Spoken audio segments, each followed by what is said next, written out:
This is our fourth session in our series, so we're focusing today on making the ask and what is it like to kind of make a practice pitch to a funder, right? And the idea here is that let's use this as a time to kind of experiment.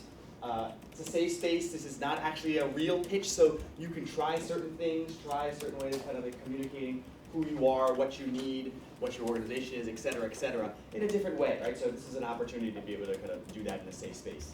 So there's our calendar. We're at the last day. We're gonna kind of hopefully by the end of today have an opportunity to practice presenting our pitches in a safe space. We'll do it a couple times each so that we also can kind of start to incorporate some real-time feedback into this. So again, we can kind of be a lot more, learn a lot more about kind of how we're doing.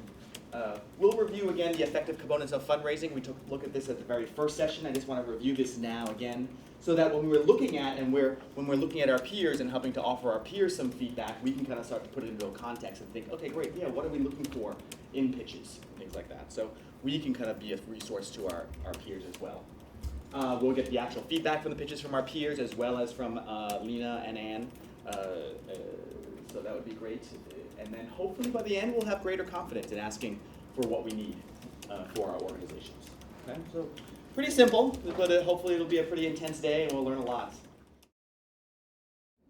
Yeah, it's very rare, I feel, especially in the development space, to have a space where you receive feedback from funders, you receive feedback from executive director and development director, but I think just getting the experience from the kind of the feedback from your peers, that was really, really wonderful for me, and yeah, really appreciate that safe space. And I think everybody was, out to support each other, and I really felt that within the group. I agree. It was good to sort of rip the Band-Aid off. It's hard to force yourself to practice this, and then you get in a situation where you have to pitch, and you're like, in your mind, it's like, oh, if only I had said this a few times in the mirror or something like that. So it was really good for me just to force myself to say it out loud and to try it out, and I feel like I won't be so hesitant to keep improving on it now as I go forward. Same.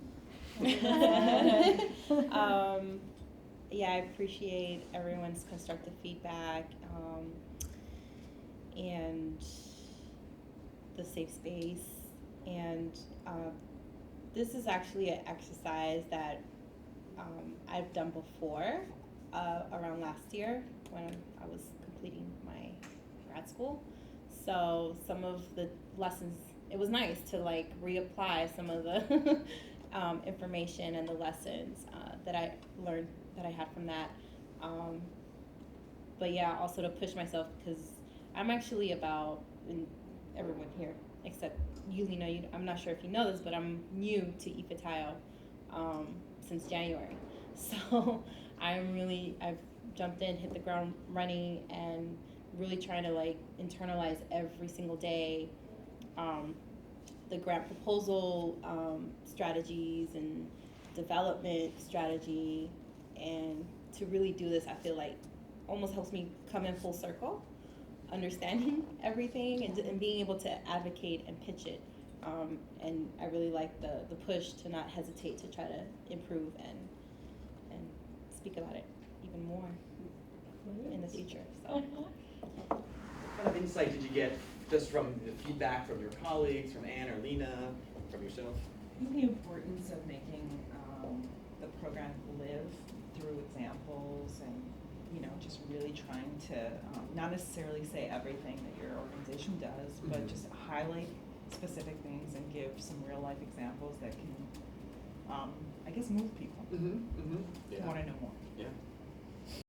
I thought the real difference between the first and the second was, this is what I talked about when at the panel, is I really saw the program. I really could tell what your program does.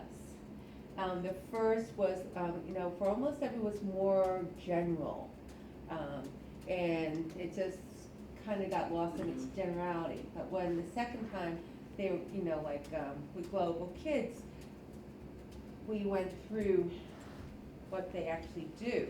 And also that young people's voices all through the organization, in fact, 2 people are on the board. You know, I thought, this is really important, and they get to make choice, and, you know, so I had a sense of what the young person goes through the program, and that was very helpful for me. Great.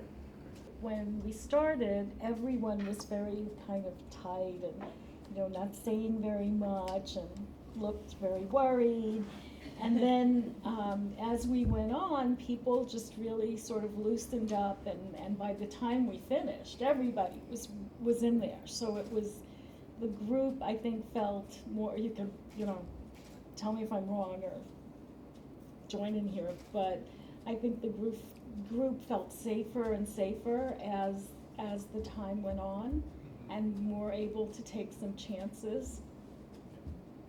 And we also talked a bit about, you know, how they might take this back to their organizations, or how they might use this in a different way.